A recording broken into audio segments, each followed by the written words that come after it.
I remember interviewing you when you got your star, and I asked you specifically about Oscars and awards, and you said very flatly you do not care. Yeah. But I think this is a film that deserves to be nominated. Would you Wow. love for it to be nominated? Because it was very good. I don't want anything because I'm Black. I want it because I deserved it and the work was there and people saw it and thought, oh wow, this is something that deserves it. If that happens, then great. But you know, for Joshua and Soleil and the cast, for them to be recognized, that would mean the world to me, for sure. I love that Tyler ventured out to get a bunch of people who have been working hard. Because listen, as an actor, I'm not gonna say they knew. Everyone always thinks people are new and they've been working very hard. You know, they come from the theater world and been putting in that work. So I'm excited too that they get a bigger screen to be able to be shared with the world. They're gonna fall in love with Joshua. Get ready, because those dimples, child. As soon as he smiles, you're like, oh. I mean, hello? Okay. Okay. Did you have a conversation with Tyler going into this about taking on this role? Because this is like his baby, you know? He spoke to it being his baby. You know, I don't think I felt that pressure though. You know, I felt that if he wanted to, you know, use me for the work, then he trusted what I could bring to it. I didn't feel the weight of it until they said it's a wrap. You know, I was like, I was the lead of this. This is my first time enjoying it. Every time I've ever had to direct anything, it was the work. It's just the work. This, I enjoyed making every shot a picture, a photograph. It's really something I enjoyed.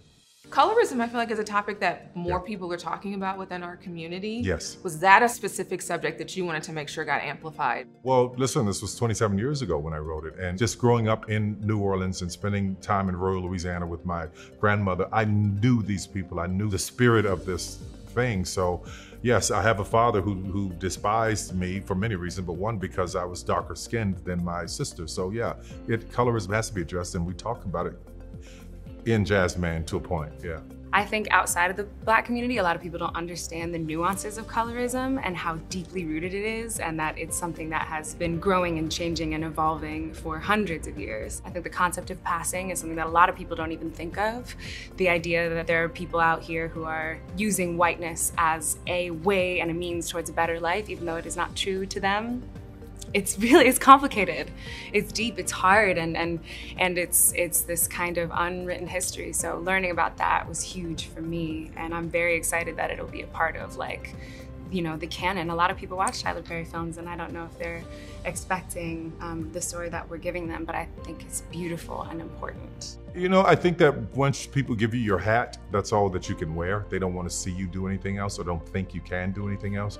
But I was very clear about a business that I had to build, getting to the studio, securing my foundation, making sure that I was in a place where if I put Jazzman out and, for God forbid, it didn't work, then I would have an opportunity to go on and do more movies. So I stuck with what worked till I got to a place where I was secure enough to do Jazzman and some other things that I'm going to do that I think people are going to be surprised about.